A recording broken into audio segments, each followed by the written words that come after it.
What's up, you guys? Welcome back to another Commander video. As always, if you have not, please do subscribe to the channel. I really do appreciate it. Today we're going to be talking about 5 cards to cut and 5 cards to add to the Maestros Massacre Precon deck out of Streets of New Capenna. Now, to make things clear, we are going to be focusing on the Commander option on Hello the Painter. Since typically with these Commander decks, they tend to have the most synergy with their face Commander, it would make sense for you to add and subtract cards that actually make a difference when playing with this specific Commander. This 3-mana Grixis colored Vampire Assassin is a 1/3 with Death Touch, and the first instant or sorcery spell you cast each turn has Casualty 2, which pretty much means you can sacrifice a creature with at least 2 power, and when you do, you copy that spell and choose new targets for the copy. I wasn't entirely sure of the popularity of On Hello. I knew On Hello would have some kind of power because Spellslinger has always been powerful, but it does seem like people are really interested in this specific Commander. It is the top trending Commander over on EDHREC.com from the New Capenna Commander set. So let's start it off here with the number 5 card that I would cut, Dogged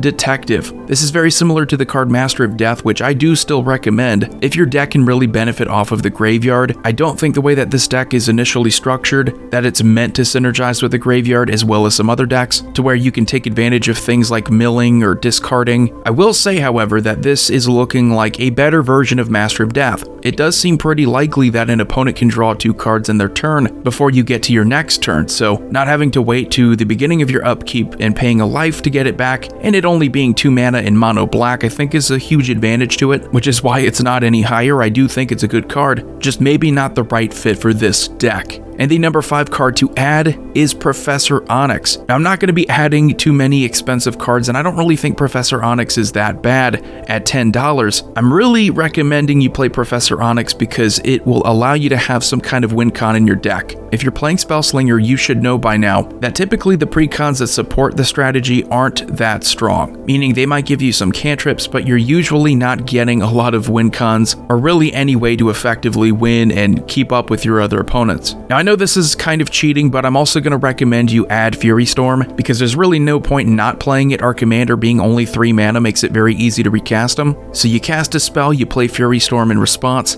You're going to be able to copy the Fury Storm and keep copying it, which will give you infinite triggers off the Magecraft. So each opponent will lose 2 life and you'll gain 2 life for each time you're copying it, making Professor Onyx very unique, and anything that's Magecraft is going to synergize with this Commander because of the ability to copy spells, not just play them. And the number 4 card to cut would be Woe Strider. I understand what they were going for here when Wizards added this to the precon. I just don't really get why they didn't add anything else to really benefit off of sacrificing creatures. You could go for a pure aristocrat strategy where you're sacrificing creatures with good death triggers. We don't really have many of them in here. This precon almost exclusively focuses on creature token production, and that usually comes from instants and sorceries, so you're not going to be getting a lot of good abilities off of creatures that are dying. If you're sacrificing, you want to sacrifice to Casualty, not to this. Another reason why it's not a good fit is because you get a 0/1 white goat creature token that does absolutely nothing for Casualty. If you create creature tokens, you want to get at least 2 power out of them. I get it can escape and give you some extra value later in the game, but it just seems like too much that you're investing in this card to get very little out of it.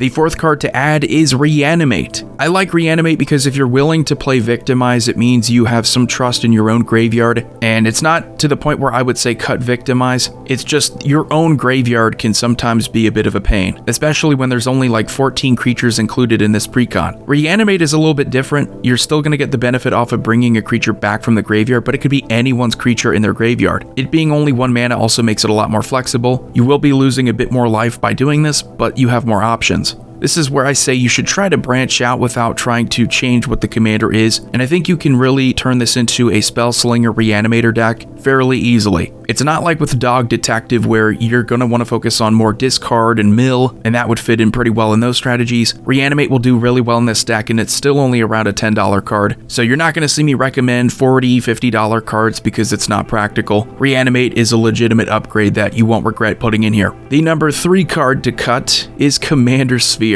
We're at the point in 2022 where we're still getting these in precon decks. It's been 8 years. And 8 years ago, I don't even think Commander Sphere was that amazing. It was worth playing, and I have played it in decks for a long time. It's just now that we got the other talismans for Modern Horizons, we got Arcane Signet, and we have a lot of cheaper commanders, including the one we're talking about today in Anhelo. Why are you going to be spending 3 mana for a mana rock? On turn 3 in this deck, you want to get out Anhelo. That's the whole point of ramp. You want to get to your strategy. It's nice that you're able to sacrifice it to draw a card, but you can also do the same thing with Mind Stone and get your mana quicker. It's a good card if you're really on an extreme budget. If you can afford it, if you could afford Renimate and Professor Onyx, you could totally afford the other talismans. And the number 3 card to add is a bit of a tie because I don't really see the value in playing one over the other unless you really want card draw or mana more than the other. And I think in this kind of deck, you want both equally. So Storm Kiln Artist and Archmage Emeritus. I don't do this too often in my videos where I share a spot, but you're going to see that with this commander deck when I recommend some additions because card draw and mana, they kind of go hand in hand. You need both. If you want your deck to run the way it's intended, you're going to want to add both. And because these are both Magecraft, they really do benefit our commander because our commander is all about copying. So not only do we cast the card, but then we copy it and we get this trigger twice. So they're not expensive cards, but they're definitely additions if you are looking to focus on your commander and the casualty ability.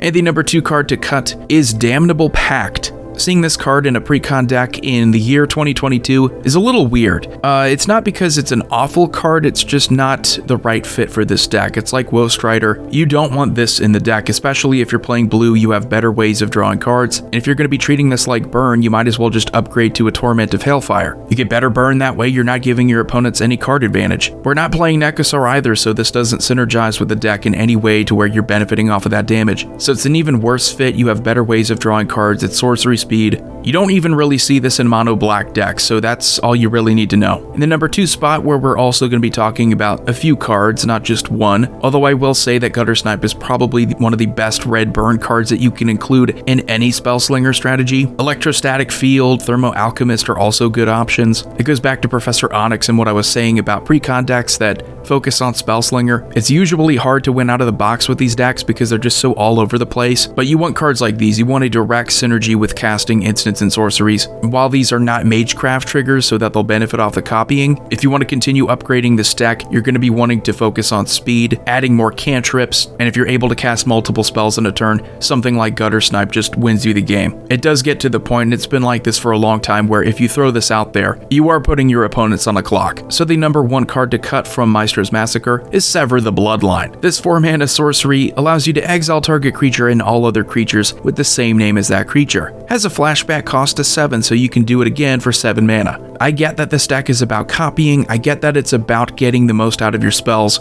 and then some, but it just seems like this and Damnable Pact, you're playing cards that again most people don't even play in mono black decks. So why are we playing them here? We have better exiling in mono black if that's what you're really looking for. I get that it has the potential to exile creatures that are copied or exile creature tokens where you have a ton of really big ones and they all have the same name, but for 4 mana sorcery speed, it's not efficient at all. We have better removal that's already included in the deck like Feed the Swarm and Bedevil. If you really wanted to upgrade your removal, you could go for something like Toxic Deluge or a Blasphemous Act. Both of those are going to be cheaper, they're going to have an even bigger impact. So the number 1 card or cards to add, because this is again a similar situation where you have a handful of cards that serve the same purpose. If I had to say there were any of these that are both cheap and will be a significant improvement to the deck, it would be Talrent Sky Summoner, just because each time you cast an instant or sorcery, you will be getting a 2/2 Drake, which is great for casualty. You need to sacrifice a creature power too, so it meets that requirement. There are others like Poppet Stitcher, which just came out last year in Midnight Hunt. We also had Docent to Perfection. It's another creature that, so long as you're able to flip it, you will get big creature tokens that you can sacrifice to casualty. And even beyond that, we have enchantments like Metallurgic Summonings and Sharp Typhoon, which will also help you to get creature tokens that vary in size. So these all not being included in the Precon, I think affords you the ability to upgrade and upgrade for a reasonable price. I think all of these, with the exception of Shark Typhoon and maybe Poppet Stitcher, are in a budget range. So if you are looking to upgrade and you're looking to upgrade on a budget, you at least have a few of these that you can instantly improve your deck with. This is the best inclusion, to be honest, honest, because the Precon comes with only 14 creatures, and if your deck works by sacrificing creatures, there's a caveat where you want to have a lot of instants and sorceries to cast, but if you're only able to have 14 creatures, you at least want to get some creature token production out of those 14 creatures. So if you have that limitation, any of these I think are auto-includes. It'll make the deck work better, and not only work better with casualty, but it will also help to offset one of the biggest struggles in playing a Spellslinger deck is having opponents who can outpace you in creature production and just destroy you in combat. So anyway, let me know what you think about these 5 cards to add and 5 cards to cut to the Maestros Massacre Precon deck. As always, if you enjoyed the video, please do subscribe to the channel. It really does mean a lot. I'm Commander Void. I will see you all next time.